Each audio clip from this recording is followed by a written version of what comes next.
TV Imaculada, o Evangelho em primeiro lugar.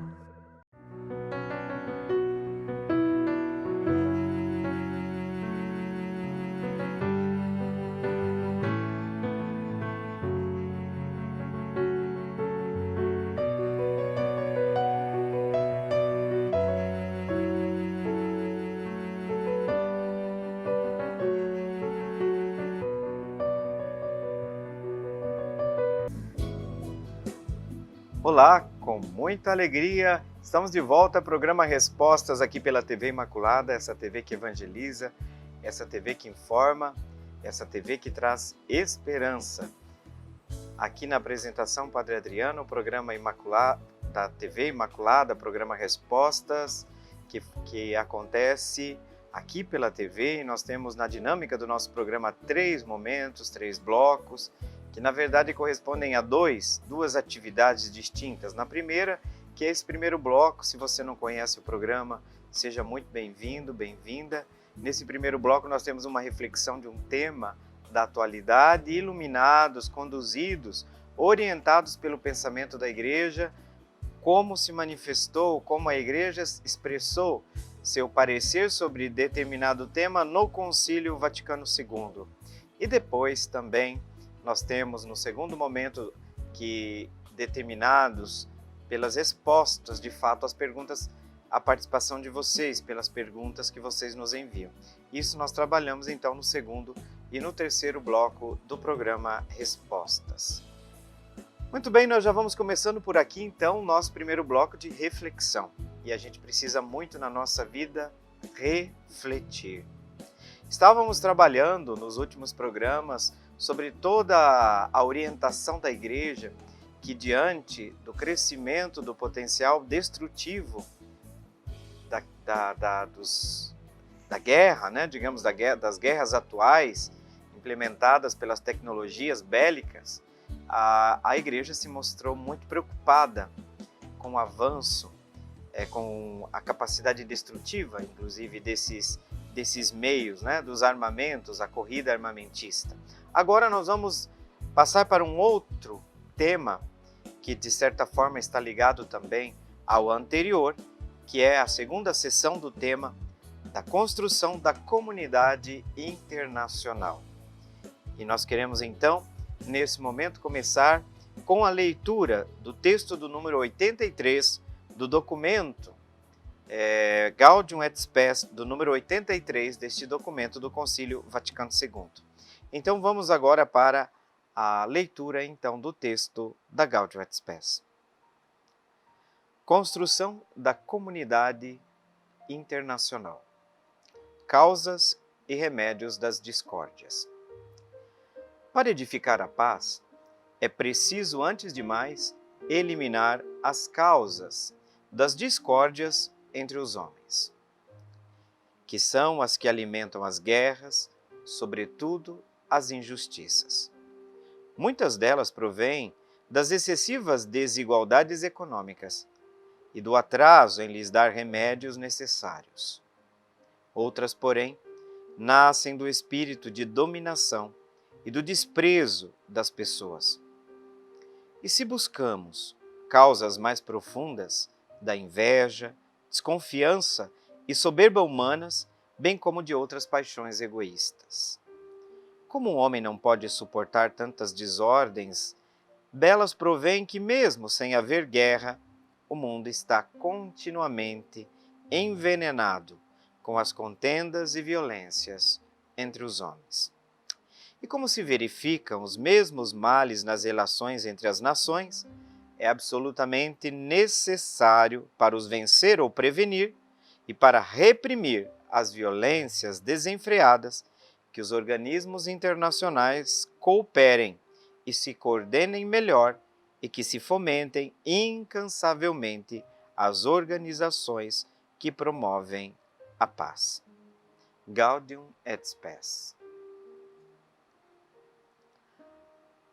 É muito presente na nossa imagem, no nosso coração, algumas cenas que nos chegam por meio dos meios de comunicação, sobretudo quando se trata da ponta mais frágil ou das consequências mais trágicas de toda a guerra que a gente acompanha pela nossa TV, quando a gente se defronta com a morte das crianças. É absurdamente inconcebível que nós não sejamos capazes de tratar dos nossos conflitos sem deixar fora nossas crianças. Isso é uma declaração de incompetência, de maldade, e eu penso que a maldade, quando chega nesse ponto de ferir crianças, de matar crianças, nós estamos no limite de tudo. Significa que a nossa história tem uma mancha, porque isso é a obra mais demoníaca que existe. Isso é uma obra de Satanás. Satanás não trabalha só na alma não, viu, gente? Esse povo, que esse individualismo, né? Que não olha para fora, que ridículo, né? Essa gente que coloca a contraposição entre cuidar da vida humana e a fé, né? Continua gente ridícula, é gente ridícula, católico ridículo, que coloca a contraposição entre uma coisa e outra, e é esse pessoal que fica assim, que os problemas do mal é problema psicológico, é depressão. É assim, nós vivemos um tempo em que a pseudo-espiritualidade católica está confinada no indivíduo. É óbvio que essas pessoas vão achar que nós estamos falando de comunismo, porque o conceito de alma delas ele é autorreferencial, um individualismo autorreferencial. Essa é a expressão mais egoísta da concepção religiosa. Satanás quer a guerra. Todas as vezes que nós colaboramos para a guerra, para a intriga, gente, pode começar em casa, tá? Pode começar no trabalho. Pode começar na comunidade. Veja nossas comunidades, nós estamos se dilacerando. Satanás dá risada. Então a obra do Satanás não é só na alminha sua não, tá? Até porque eu acho que Satanás tem coisa mais importante para fazer, né? Infelizmente.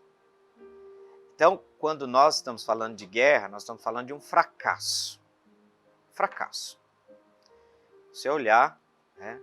Esses dias estava lendo as consequências da guerra, estou falando da Ucrânia agora e a Rússia. É o futuro de milhares de crianças que são comprometidos, gente. Futuro educacional, traumas, quanta dor. Por causa da imbecilidade de 2 ou 3. Eu falo que, olha, todo país, todo governante que estiver à frente de um país que tiver guerra, ele tem que sentar num tribunal. Seja de direita, seja de esquerda. Por quê? Porque qualquer país que entra em guerra, para mim, é sinal do fracasso da diplomacia, do diálogo, da inteligência.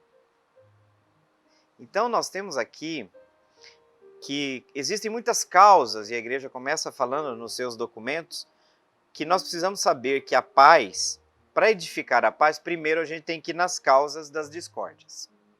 E como é que a igreja coloca? Olha só como é diferente daquilo que vocês estão vendo nas redes sociais, né? Porque hoje em dia, olha, eu vou parar aqui, vou parar por aqui. Eliminar as causas das discórdias entre os homens, que são aquelas que alimentam as guerras, que alimentam as injustiças. É interessante. A mesma causa que é fonte da guerra é fonte da injustiça. E olha que bacana, bacana no sentido de que aqui a causa da guerra é colocada em primeiro lugar porque essas guerras provêm da excessiva desigualdade econômica e no atraso em lhe dar remédios necessários. Gente, onde tem desigualdade econômica, onde tem pobreza, tem abuso infantil, tem guerra, tem mais morte, tem mais aborto. Aí quando a igreja fala contra a desigualdade social, você chama a gente de comunista. Como assim? O que aconteceu com a sua fé? Você adoeceu. Você está doente. Você está doente. espiritualmente doente. Porque a desigualdade social é fonte, é um contexto que gera muitos males. Muitos males. E Deus não quer isso. Ao contrário dessas teologias da prosperidade, que graças a Deus o mundo reformado protestante está se dando conta da nocividade, não sei se tem essa palavra, da maldade implícita nesse anestésico, né? Nesse anestésico, muitas igrejas evangélicas estão acordando para isso, graças a Deus. Não dá para você colocar todo mundo dentro do mesmo saco. Que bom, tem gente abrindo os olhos, que graça. Deus seja louvado, que tem gente que está saindo das artimanhas, desse primado do econômico, que encontrou em algumas igrejas um reflexo. Né? Grandes igrejas, como é? Pequenas igrejas, grandes negócios? Mais ou menos isso. Tá aí. Isso entra no catolicismo também, hein? Cuidado. Cuidado, Zé Ruela. É isso aí. Temos que tomar cuidado. Então, desigualdades econômicas causam guerras, causam injustiça. Agora, outras, porém, a causa, aí vamos lá, também isso, nascem do espírito de dominação e do desprezo das pessoas. Todo extremismo precisa de alguém para odiar. Todo extremismo. Precisa de ter alguém que eu tenho que eliminar. Não é um ódio assim, dizer eu discordo de você. Não, eu tenho que te eliminar. O ódio que nasce do espírito de dominação, de busca de poder. E aí, as causas mais profundas, a igreja vai no coração dessas causas. Lá onde se encontra a inveja, a desconfiança, a soberba, ali onde estão a fonte das paixões egoístas do ser humano. Então, veja que esse pecado, ele começa na dimensão do eu pessoal, mas ele se estrutura numa dimensão social. Por que não se fala de pecado social na catequese? Nós vamos continuar falando simplesmente em cerco de Jericó. A renovação carismática vai começar a falar de doutrina social da igreja quando a renovação carismática vai introduzir dentro do seu discurso de espiritualidade sobre a doutrina social da igreja quando é só louvar? É só desatar a lâmpada do teto? Desculpe falar dessa maneira, mas pelo amor de Deus, quando é que nós vamos acordar para ter uma fé integral? É só louvor o dia inteiro?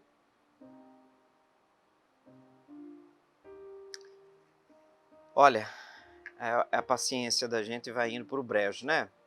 Deve ser a idade. Muita coisa, essas guerras nascem desse egoísmo humano. Mas ele vai se alastrando, ele vai ganhando repercussões sociais até criar essas desigualdades econômicas e que estão na base de muitos males dentro da nossa sociedade. Veja, como o homem não pode suportar tantas desordens, sabemos que essas desordens, delas provém o próprio documento, mesmo sem haver uma guerra declarada. Olha só, muito envenenamento, né? O mundo está continuamente envenenado com as contendas e violências entre os homens. O mundo está continuamente envenenado, né? Com as contendas e violências entre os homens. Eu estava lendo essa semana num jornal, eu gosto de acompanhar os jornais também de Portugal. Por quê? Porque eu gosto de olhar o olhar externo sobre nossas realidades internas. Mas essa é uma notícia de Portugal mesmo. Vocês acreditam que os supremacistas brancos, aqueles radicais racistas, estão formando grupos dentro das universidades? Coimbra tem grupo de supremacista branco. Sabe o que eu escrevi na minha página do Stories? O mal não dorme. Cara, o lugar onde foi o centro do saber do Ocidente volta de novo essas perspectivas da extrema-direita, do extremismo. Isso é vergonhoso, isso não é cristão. Se o Ocidente um dia foi cristão, Não é mais. Passou. Acabou. E a gente vai fazer o mesmo caminho. Então nós precisamos entender que essas contendas e violências, elas estão, ainda que no Brasil nós não tenhamos, graças a Deus, uma tradição de guerra, de sair na rua, mas olha, entra nas redes sociais para vocês verem. Pelo amor de Deus, quanta contenda, quanto veneno, quanta maldade. As fake news sempre são criadas para destruir a reputação de determinadas pessoas. E eu não estou dizendo que determinadas pessoas não tenham defeitos, mas aquele que está sendo apontado ali, ou a pessoa disse ou a pessoa não disse aquilo. Ou a pessoa fez ou a pessoa não fez. E você vai divulgando para destruir a reputação dos outros. Por quê? Porque não é do seu lado político. Mas democracia é isso. Tem que ter direita, tem que ter esquerda.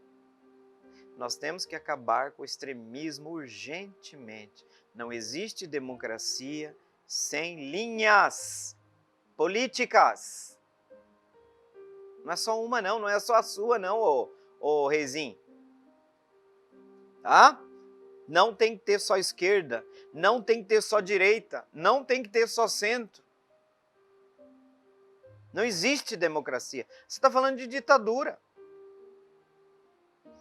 Então, como se verificam, e eu termino aqui, que esses males eles se reproduzem, se verificam nas relações entre as nações, é necessário vencer ou prevenir para reprimir essas violências desenfreadas e que os organismos internacionais cooperem e coordenem esse trabalho de organizações também transnacionais que possam promover a paz. E começa aí na sua casa, tá? Na minha casa, na nossa. A paz começa em casa, na comunicação, e aí a gente precisa tomar consciência disso, para não deixar o espírito de contenda que domina nossas comunidades, a igreja e o mundo dominarmos. Tá certo? Tirar esse ódio que está aí dentro do coração. Tira isso. Pede isso para Deus nessa quaresma. Para de fazer inferno na vida dos outros. Reza o terço o dia inteiro, mas vive infernizando a vida dos outros, alguma coisa está errada, meu irmão. Tá bom? Vamos lá para o intervalo, já me avisaram aqui. A gente vai para o intervalo, não demora muito e na sequência a gente volta para falar de um tema que eu acredito que vai ser muito oportuno para nós, tá bom? Até daqui a pouco.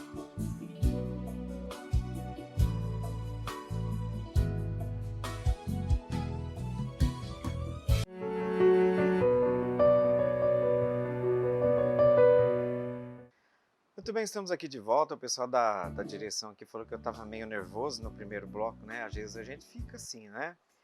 Claro que nós temos que tomar cuidado, vocês me conhecem um pouco, quem assiste o programa, para a gente sempre tomar um cuidado das generalizações, né?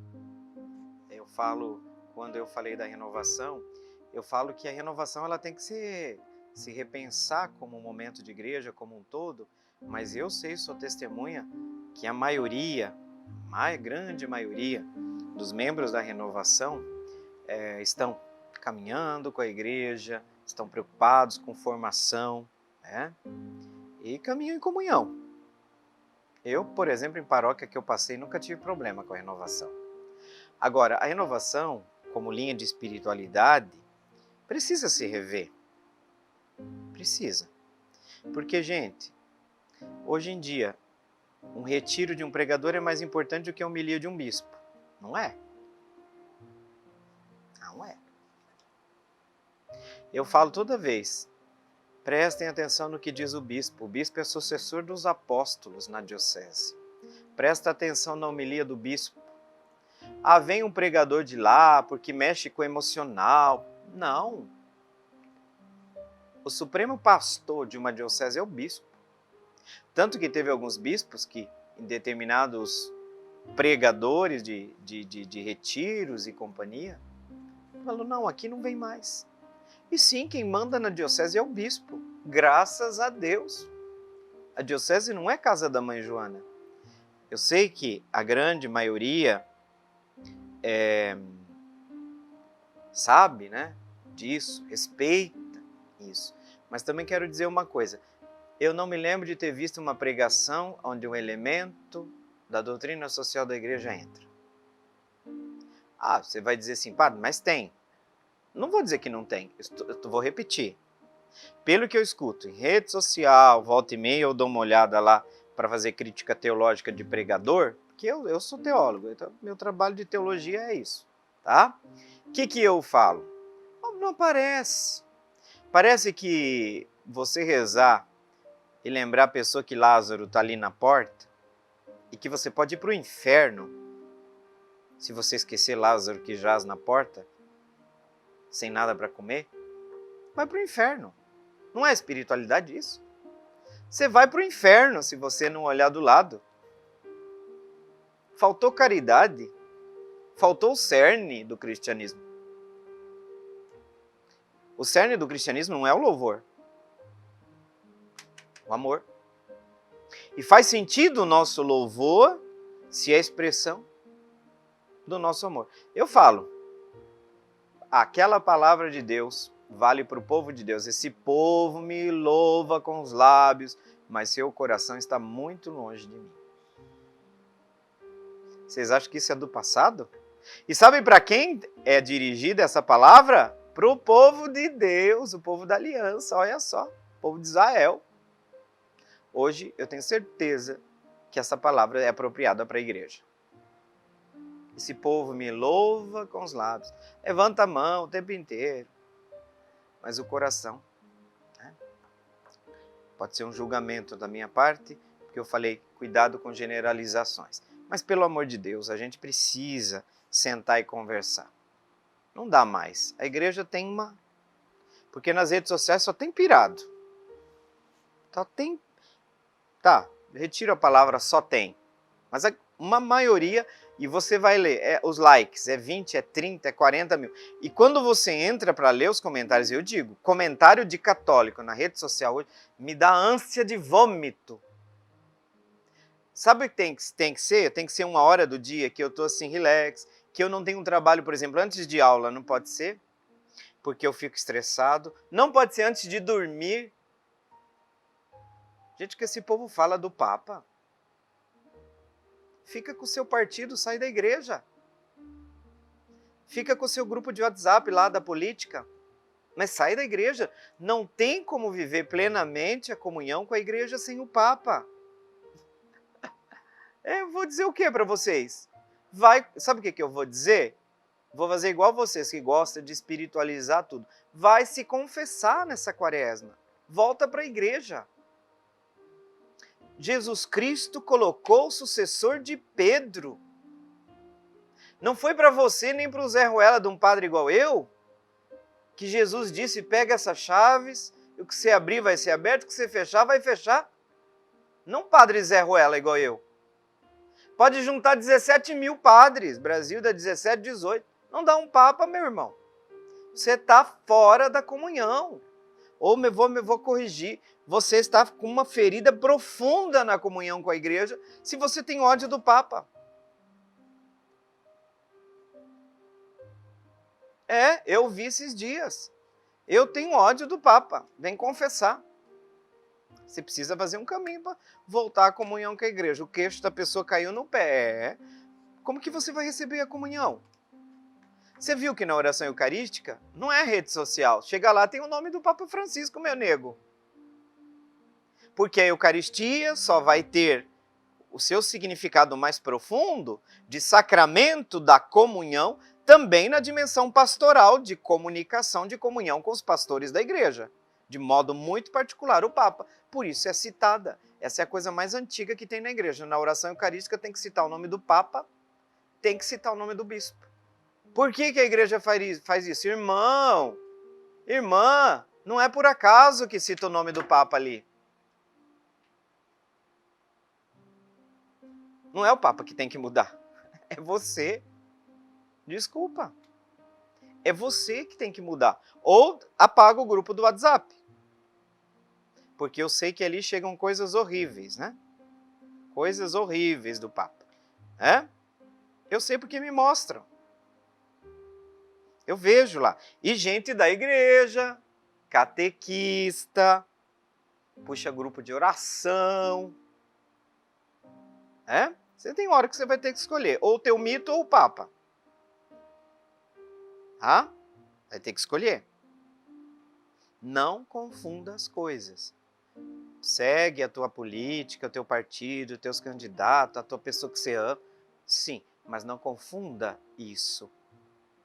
Porque a religião nossa tem um Papa, tem um pastor universal. E a pergunta na sequência aqui vai estar nessa mesma linha, né? Porque agora a moda é falar mal da campanha da fraternidade. Vamos lá. Vamos lá de novo. A Maria Auxiliadora, pergunta da Maria Auxiliadora lá de Corumbá. Pessoal de Corumbá, aqui, estado do Mato Grosso do Sul. Nossa saudação. A Maria Auxiliadora faz a seguinte pergunta. Vocês vão ver que está em conformidade com essas reações. Por que, padre, por que tem grupos que atacam a campanha da fraternidade e não a aceitam? E ainda fazem críticas ferozes, até mesmo ao cartaz da campanha da fraternidade. Então, vocês estão vendo aqui, primeira coisa, Maria Auxiliadora, que eu queria te avisar, é um ataque sistemático. Sistemático significa o quê? Tem alguém com interesse por trás disso. Você vai ver lá alguns ataques da campanha, está escrito lá em cima, patrocinado. Essa é uma segunda coisa. Tem grupos interessados em atacar o Papa, a campanha da fraternidade e os bispos, a CNBB. Por que será? Inocente, gente, sabe quem que é? A Virgem Maria. Tem muito dinheiro por trás de tudo isso. Esse pessoal está com dinheiro, está com muito dinheiro. Então, primeira coisa que eu já vou lhe alertar, Maria Auxiliadora, é tão organizada a coisa que é um ataque sistemático. Eu estava falando para vocês que tem pessoas da igreja que estão dentro de grupos políticos e me mandam as coisas, né? Eu fico estarrecido. Assim, coisas inimagináveis, que o Papa nunca, jamais disse. Uma das coisas que eu respondi aqui no programa, uma das frontes de ataque sistemático é que o Papa seria ateu, porque diz que Deus não existe. Aí foi um vídeo que foi cortado, a gente já fez isso aqui no programa, né? Agora, um católico acreditar que o Papa diz que Deus não acredita, ele seria Papa se ele dissesse que não acredita em Deus? Pelo amor de Deus, usa um pouco da sua inteligência, não precisa outra coisa. Só a inteligência aqui, é o mínimo. Precisa fé. A inteligência. Você acha que a igreja colocaria um papa que diz que Deus não existe? O cara doou a vida dele para a fé, para a igreja, para um Deus que não existe. Doou a vida dele.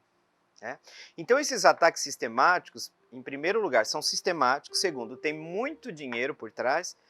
Terceiro, é mais política que religião. Todas essas pessoas têm determinado candidato, determinada visão. E essa visão foi criada a partir de uma sequência que virou uma lavagem cerebral na cabeça das pessoas, de fake news, de acusações. Então as pessoas chegavam um momento que realmente você vai ver uma fake news 1, 2, 3, 4 vezes sobre a mesma pessoa, você no final está com raiva da pessoa. Por quê? Porque as fake news são feitas para você pegar raiva. Tem gente que tem raiva do Papa. É a dinâmica psicológica, tá? Então, tem questão política partidária no meio, tá? Pode ficar tranquila. Isso aí, Maria Auxiliadora, você pode ter certeza que você vai encontrar.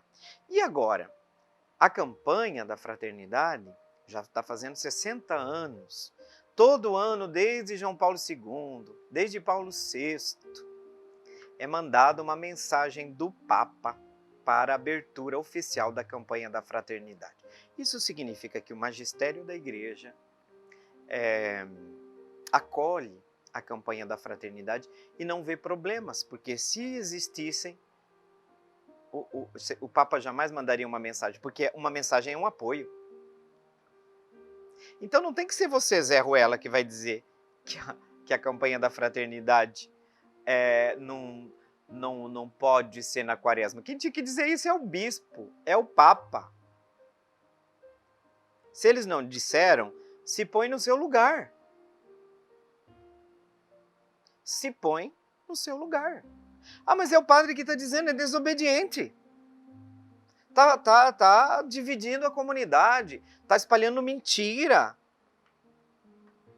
A campanha da fraternidade se insere dentro desse caminho de caridade, de amor, de oração, da campanha da fraternidade que aponta um problema que quando o mal se exprime socialmente, tem sempre uma ferida social. A igreja vai lembrar, olha, para não ficar assim um discurso muito abstrato, vamos pegar um ponto em que o mal mostra a sua força e a gente precisa melhorar e vencer? É isso que a campanha da fraternidade faz. Então, a campanha da fraternidade acontece, Maria Auxiliadora, dentro do caminho penitencial da igreja. O Papa, quando manda a mensagem, João Paulo II mandava todos os anos, há 60 anos, a Santa Sé manda a mensagem para a abertura da campanha da fraternidade. Então, sempre tem um tema de ordem mais social, que a igreja, aqui no Brasil, propõe durante a quaresma, né? É um convite de conversão, nesse caso específico esse ano, ao que nós chamamos de amizade social, a importância da fraternidade, ao reconhecimento de que a vontade de Deus é de que nós sejamos todos irmãos e irmãs. Deus não quer Caim e Abel.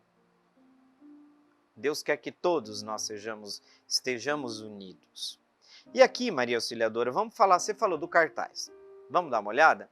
Eu pedi para o pessoal da direção colocar o cartaz da campanha da fraternidade. Tá? Vocês estão vendo aí? Tá vendo? Então, esse cartaz, ele foi criado, tá, pelos jovens de Brasília. Quem são esses jovens? Quem ganhou, porque é um concurso feito no Brasil, tá? E é um concurso público, foi enviado a todas as dioceses, a CNBB, tá tudo no processo. O Samuel Salles e o Vanderlei Santana, que fizeram esse cartaz, foi o cartaz que ganhou. Todo ano tem um cartaz da campanha da fraternidade. Por que eu estou trazendo isso? Gente, tem gente doente nas redes sociais fazendo vídeo, vestido de camiseta de Nossa Senhora, atrás parece até que é uma livraria de católica, e falando absurdos do cartaz da campanha da fraternidade. Como ele se centrou muito, até no ponto de dizer que as cores do cartaz da campanha têm a ver com o arco-íris do movimento LGBTQI. Gente, essa pessoa está doente, está com problema. Deve ter alguma homossexualidade enrustida ou alguma coisa. Está com problema. Tá? Está com algum problema de ordem séria. Não é ordem religiosa, é ordem pessoal. Não é o padre primeiro que vai ter que procurar, tem que procurar o psicólogo mesmo, fazer um tratamento. Você está doente, irmão. Você tem que salva a tua mente, porque essa maldade é explícita. Então vamos voltar para o cartaz aqui. Não tem nada a ver com as cores que está lá, né? O cartaz, para começo de conversa, depois do intervalo nós vamos voltar com isso. Quem ganhou foram os jovens, 2 jovens de Brasília. E olha só, ele apresenta o cenário da comunidade, como uma casa. Vocês estão vendo no cartaz aí? O cartaz que está disponível. O cenário da comunidade como uma casa. E o que quer criar? Um espaço de acolhida, um espaço onde os irmãos e irmãs estão juntos ao redor de uma mesa. Os irmãos estão juntos para partilhar o alimento, para a partilha do alimento e da vida. Primeira coisa que fica bem claro é que o cenário criado pelo cartaz da campanha da fraternidade quer reproduzir o ambiente de uma comunidade reunida em torno da mesa.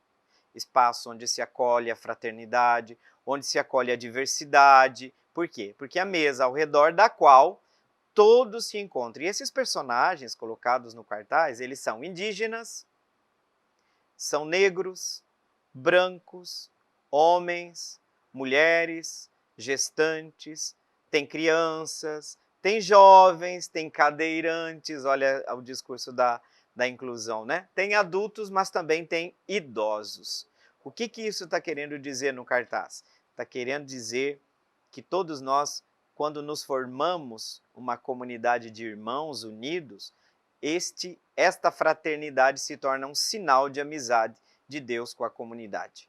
A aliança que Deus fez com Noé, depois a aliança que Deus estabelece em Cristo, é aquela aliança que é capaz de exprimir esta amizade de Deus com a humanidade. Então a comunidade tem que ser expressão da aliança. E essa aliança só é real na medida que exprime fraternidade, amor, amizade. Tá? Então nós vamos agora para o intervalo e nós já vamos voltar na sequência, Maria Auxiliadora, ainda falando do cartaz da campanha da fraternidade, que tem outras coisas muito bonitas aí, tá bom? Vamos para o intervalo e já voltamos.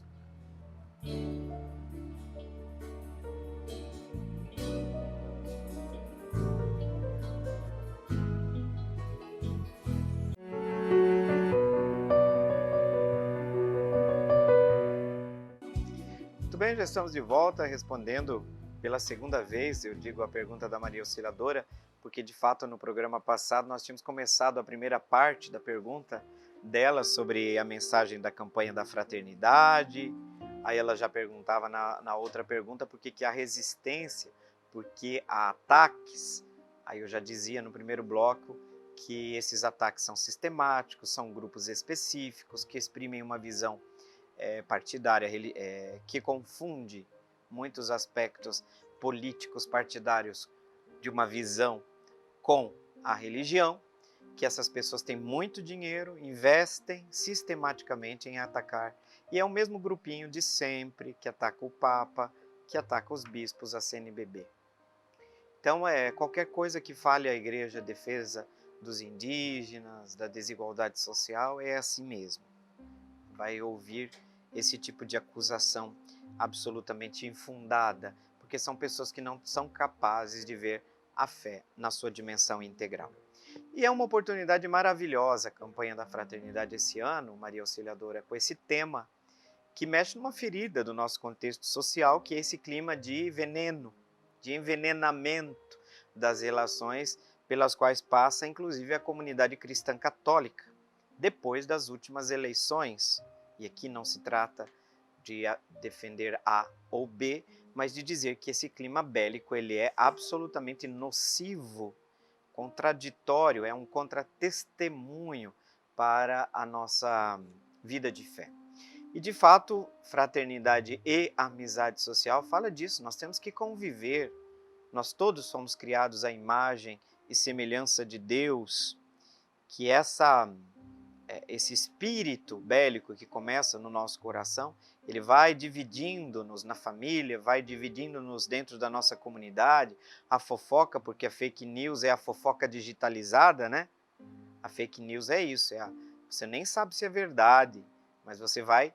Só que agora o problema é que a fofoca, a fake news, a proporção de acesso das pessoas, milhões de pessoas recebem naquele mesmo momento uma fofoca, que é absolutamente infundada, e as pessoas, porque acreditam naquele grupo como a última verdade, passam inclusive a desprezar as fontes oficiais da igreja. Por exemplo, hoje uma pessoa não entra no site da CNBB para saber notícias da igreja, entra no grupo de WhatsApp do grupo político. E fica com aquela imagem que o grupo político tem do Papa, tem dos bispos, né? Então é muita maldade nesse meio. É mais política do que religião, gente. Tá? É mais política do que religião. E nós estávamos falando do cartaz, a Maria Auxiliadora falou desse ataque sistemático, porque os católicos ficam assustados, né? Ficam assustados, onde já se viu 60 anos que a campanha da fraternidade, depois nos últimos anos, claro, depois que o tradicionalismo que faz barulho nas redes sociais, né? Tudo isso, esse fenômeno, essa moda do tradicionalismo sectário, porque não é católico, é uma seita. O tradicionalismo, na sua vertente extremista, é uma seita. São sectários, são cismáticos. Né? Então se instaura esse cisma, mas por causa da proporção em que os meios de comunicação, as redes sociais alcançam, causam a geração de uma igreja paralela, de um magistério paralelo. E aqui eu digo que é preocupante que boa parte dos influencers católicos são ideologicamente orientados. Tá? Boa parte dos católicos, dos influencers católicos hoje, são pessoas ideologicamente orientadas. Né? Seja dito isso, e é isso que atrai. É isso que atrai as pessoas. Qualquer pessoa normal nas redes sociais não vai receber like não, viu gente? Não vai receber likes. Então nós estamos falando do cartaz da campanha da fraternidade, Maria Auxiliadora, criado por dois jovens de Brasília, que formam um cenário da comunidade, uma casa também, olha só, quer também retomar. Você sabe que o cristianismo inicial não era um cristianismo de massa. O povo se reunia nas casas, as famosas domos, né? Onde se celebrava a Eucaristia, normalmente numa parte da casa. E aí todo mundo se conhecia, se reuniam, os cristãos se reuniam para a fração do pão e também para o ágape, e terminava sempre com uma partilha. A gente não faz, porque a gente não quer ver o meu irmão mesmo, nem na hora do abraço da paz, né? Tem gente que chega na missa e não olha do lado, não quer mais abraço da paz, não existe, é eu e Deus. Mas, tá, não vou brigar por isso agora, que eu já estou brigando demais, né? Não vou falar disso agora. Fraternidade, a gente tem que falar, nós somos irmãos, vós sois todos irmãos, é o lema, Mateus 23, 8. Tem que lembrar que não existe amor a Deus sem amor ao próximo. Você sabe que o teu irmão tem alguma coisa contra você? Vai primeiro. Deixa a tua oferta, o altar pode esperar, a igreja pode esperar, a missa pode esperar. Vai primeiro reconciliar-te com teu irmão. Essa passagem, você sabe que o texto base da campanha tem diversas passagens bíblicas. Diversas passagens bíblicas. E aí quem não conhece fica falando asneira, né? Mas são essas asneiras que divulgam nas redes sociais, né? Então tem aí um lugar que tem uma casa. Vocês viram as janelas? Aí a janela reproduz duas coisas do cartaz. Reproduz área rural e área urbana. Vocês estão vendo que uma das janelas lá no fundo tem uma casa na área rural? A outra janela tem tem casas. Então é para expressar que a comunidade tem que se parecer como uma pequena comunidade. Faz tempo que a igreja no Brasil está falando isso. Que a paróquia tem que ser uma rede de comunidades. Os cristãos têm que se conhecer, têm que sentir falta da Dona Maria que adoeceu. Por que a Dona Maria não está vindo mais na igreja? O que aconteceu? Tem que ser um espaço de acolhida. Tá vendo aí as duas janelas? Então, olha que bonito. Tudo aí tem um significado, uma simbologia. Então os jovens criaram nesse cartaz, um espaço de acolhida, onde tem hora que a gente pensa que você está na comunidade e ao mesmo tempo que você está na família. É um ambiente de irmãos, onde irmãos e irmãs se reúnem para a partilha da vida e do alimento. Outra coisa, a mesa ao redor, do qual todos se encontram, tem diversos personagens, já disse, para expressar a diversidade social, né? Indígenas, negros, brancos, mulheres, gestantes. Também o cartaz tem uma preocupação ecumênica, deem uma olhada nisso. Isso tudo para que a comunidade seja sinal de fraternidade, porque a fraternidade se torna um sacramento, no sentido de que é visível e expressão do invisível, daquela fraternidade que Deus deseja para todos nós, né? Expressão, inclusive, do tema da aliança, a teologia da aliança, um tema tão caro desde a primeira aliança que Deus fez com Noé. Desse cartaz, qual que é o símbolo mais importante? O da comunidade. Tá? Da ideia de comunidade. O símbolo maior da comunidade aqui é a celebração da fé, unidos como irmãos ao redor da mesa. Teve gente que viu maldade nisso, tá? Mas por quê? A maldade está dentro. A maldade está dentro dessas pessoas, rancorosas, né? São pessoas que têm a maldade dentro. Então vai ver maldade nesse cartaz, porque o mal está dentro delas. Elas precisam, a gente tem que rezar por essas pessoas. Elas estão trancafiadas na ideologia, estão atacando uma ideologia com outra. Para elas, eles estão fazendo o máximo, né? Não estão com Deus não faz essa divisão. Quem trabalha para a divisão é o outro. Essas pessoas estão ao serviço de outro. Pode estar até com terço, camiseta de Nossa Senhora. O diabo citou o Salmo para Jesus no deserto. Qual que é a diferença? Qual que é a novidade para nós? Vamos lá. O símbolo maior da comunidade é a celebração da fé ao redor de uma mesa, com pão, vinho, a fraternidade. Inclusive os alimentos, vocês perceberam quais são os alimentos que estão no cartaz? É representação dos alimentos da dieta mediterrânea. Por quê? Porque da oriental, lá Jesus teve esse tipo de alimento. Veja, os alimentos na mesa são típicos dessa dieta mediterrânea, recordam as refeições de Jesus. Olha o que eu falava das janelas, uma explicação bonita. As janelas apontam para uma casa aberta aos desafios do mundo e da realidade. A janela abre-nos para um novo horizonte. Qual que é o sentido da janela no cartaz? Olha que bonito. As janelas apontam para os desafios, né, de uma casa que está aberta aos desafios do mundo e da realidade. E no meio da cena está o Papa Francisco, com a sua bengala, né? Esta imagem exprime aquele que assume suas limitações, porque o Papa está ali com uma bengala e propõe ao mundo a amizade social, que é um tema da encíclica Fratelli Tutti. Por isso que o Papa Francisco está no cartaz, porque o tema da campanha da fraternidade foi tirada de uma encíclica Fratelli Tutti do Papa Francisco. Quem não ler a Fratelli Tutti vai ficar boiando um pouco. Então, o Papa está dizendo para a igreja, vamos por aqui, vamos construir a amizade social. Guiados pelo Espírito, o magistério da igreja, ele é a voz que nos orienta, expressão nesse momento da condução que o Espírito realiza na igreja. E quem não segue o Papa precisa seriamente se questionar profundamente, seriamente. Você pode até mudar de igreja também, viu? Mas nossa igreja tem um líder, tem um Papa. Você tem liberdade. Esse Papa está mostrando para nós que a fraternidade é um caminho necessário para garantir a paz, uma boa convivência, para a subsistência, inclusive, de todos os seres humanos. Ele vai falar também do diálogo interreligioso, do diálogo que começa em família, na comunidade, nos cristãos, aí vai até ganhar proporções universais. Que bacana. Agora vocês viram também que o Papa está usando uma cruz que é diferente porque ela é estilizada. Mas essa cruz, sabe quem usava essa cruz? Dom Helder Câmara.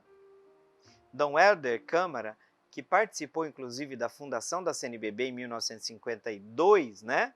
No Rio de Janeiro, ele foi o primeiro secretário-geral. Vocês estão vendo aí? A cruz que o Papa está carregando é a cruz que o Dom Helder usou por muito. Dom Helder tinha aquela batininha suja, aquela batininha, e Dom Helder carregava essa cruz, né? Essa cruz missionária. Então, essa imagem recorda as semelhanças entre esses dois grandes homens da fé, o nosso Papa e Dom Helder, que tanto colaboraram, que tanto colaboram com a história da CNBB na igreja, no Brasil e no mundo. Por isso que a cruz de Dom Helder está ali com o Papa, porque é uma menção celebrativa aos 60 anos da CNBB, sem contar que nós podemos dizer que Dom Helder foi o grande promotor da campanha da fraternidade. E para terminar essa parte, a Maria Auxiliadora, também tem outras coisas interessantes no cartaz. Por exemplo, o cartaz também está nos convidando ao gesto concreto da campanha da fraternidade. Sabe por quê? Porque aquele alimento que você vai se abster, tem que ir juntando dinheiro, porque a gente precisa, na coleta, né, a doação que a igreja pede para a coleta nacional da solidariedade, que vai acontecer no domingo de Ramos, da paixão de nosso Senhor Jesus Cristo. Essa coleta, todos esses dados estão muito explícitos dentro da nossa sociedade. Maldosamente, algumas pessoas também vão fazer campanha. Quando tiver, já espere, esse grupo é assim. Quando estiver chegando perto do dia da campanha da coleta, vocês vão perceber que esses grupos já vão soltar nas redes sociais e no grupo do tiozão do WhatsApp, já vão soltar notícias contra a coleta, porque vão dizer que a coleta vai para a clínica abortiva, aquelas coisas que você já sabe desse tipo de gente, né? Dessa laia. Então, a coleta fortalece os fundos nacionais. Gente, existem obras de caridade maravilhosas, de educação, de assistência social, porque a igreja tem muitas entidades de assistência social que são ajudadas. Inclusive, parte desse dinheiro fica com a diocese. Estão sempre, essa coleta nacional vai ser sempre aplicada, é um princípio isso. A coleta vai ser sempre aplicada na área do tema da campanha da fraternidade daquele ano. Então, nesse ano, nós vamos saber que vão ser contempladas aquelas instituições que estão ligadas ao trabalho da fraternidade, da assistência, do amor, né? Que coisa linda! Sempre ligados ao tema da campanha da fraternidade de cada ano. Então eu preciso que vocês sejam honestos e aproveitem essa campanha da fraternidade, ainda dá tempo, para vocês perceberem que dentro das nossas comunidades, nós precisamos reconstruir as bases da fraternidade. É uma tarefa urgente. Uma comunidade que não está unida é um contra-testemunho. É um contra-testemunho. E aqui, união, eu estou falando ao bispo. Por exemplo, gente que fica chamando o Dom Dimas de bispo comunista. Né? Você tem que se questionar. O comunista não é o bispo. É na sua fé que algo está errado. Não no bispo. Vocês querem um homem mais equilibrado do que Dom Dimas, gente? É que não pode falar, né? Não pode falar dos indígenas, não pode falar dos pobres. Por quê? Você é riquinho, né? Tá com a conta cheia lá no banco, né?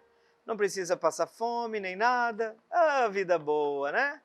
Você não está em periferia, né? Você está parecendo aquele rico da parábola lá do... E às vezes nem rico é, né?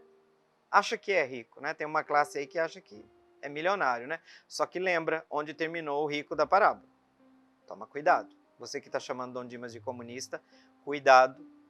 Olha o rico que não olhou para o Lázaro à porta, o que aconteceu com ele, tá bom?